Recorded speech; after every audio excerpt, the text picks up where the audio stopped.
नमस्कार, मैं अभिषेक और आप देख रहे हैं राजधानी टाइम्स। आपको बताएं, मध्य प्रदेश में जब से चुनावी बिगुल बजा है, हर प्रत्याशी अपना अपना दमखम दिखा रहे हैं और क्षेत्र से जीत का दावा कर रहे हैं। ऐसे में एक वीडियो आपको दिखाने वाले हैं, उसके बाद उस वीडियो पर बात करेंगे। तो पहले देख लीजिए ये वीडियो। इस भीड़ को देखने के बाद आपको भी लग रहा होगा ये किसी मंत्री मिनिस्टर की रैली है, लेकिन ऐसा बिल्कुल भी नहीं है। ये किसी मंत्री या मिनिस्टर या किसी विधायक की भी रैली नहीं है। यह सतना जिले की एक विधानसभा से बसपा प्रत्याशी की रैली है। आइए बताते हैं उस प्रत्याशी के बारे में। वीडियो देखकर तो आप भी चौंक गए होंगे, लेकिन आपको बता दें ये किसी मंत्री या मिनिस्टर का वीडियो नहीं है। ये सतना जिले की चित्रकूट विधानसभा से बसपा प्रत्याशी डोली शर्मा यानी सुभाष शर्मा डोली का नामांकन फॉर्म भरने में जो भीड़ जुटी थी उसका वीडियो है। आपको ये वीडियो देखकर समझ में आ गया होगा कि चित्रकूट क्षेत्र में बसपा भी अपना अहम रोल निभा रही है।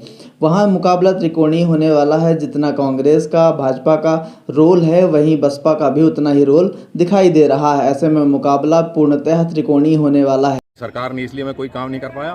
भाजपा के लोग कहते हैं कि हमारा विधायक ने इसलिए कोई काम नहीं कर पाए। आपका विधायक नहीं था, लेकिन आपकी सरकार तो थी, आप काम कर सकते थे। और कांग्रेस के विधायक जिसे हम कहना चाहते हैं कि आप सरकार होना, जब कोई बहुत बड़ा काम करना होता है, वहाँ मेडिकल कॉलेज, इंजीनियरिंग कॉलेज खोलना हो, बहुत बड़ा कोई IT पार्क लाना, उसके लिए सरकार की जरूरत होती। छोटे मोटे काम के लिए सरकार की आवश्यकता नहीं होती। उन लोगों ने क्षेत्र की उपेक्षा की। मेन मुद्दा क्या लेकर चल रहे हैं आप अपने विधानसभा में? क्षेत्र के विकास का मुद्दा लेकर चल रहे हैं।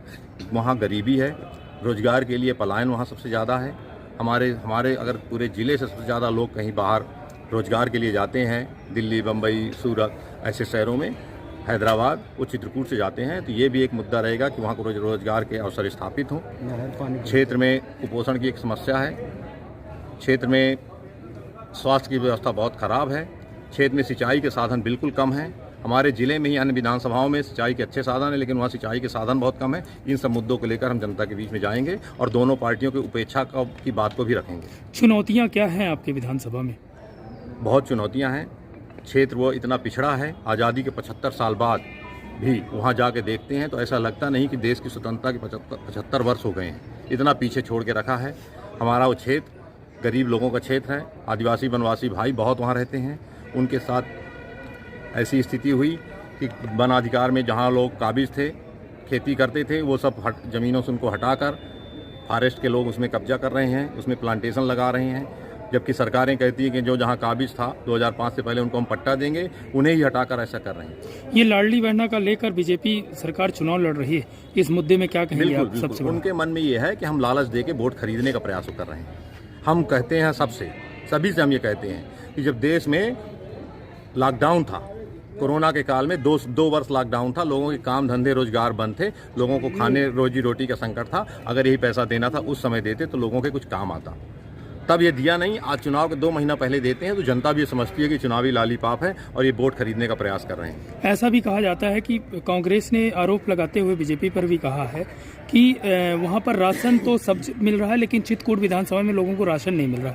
ये क्या समस्या? सारी व्यवस्थाएं खराब है। हमने कहा ना, सारी व्यवस्थाएं खराब है। लेकिन कांग्रेस के लोग आरोप क्यों लगाते हैं? उनका विधायक थे, वो लड़ते, हमें आज तक कहीं लड़ते नहीं दिखे।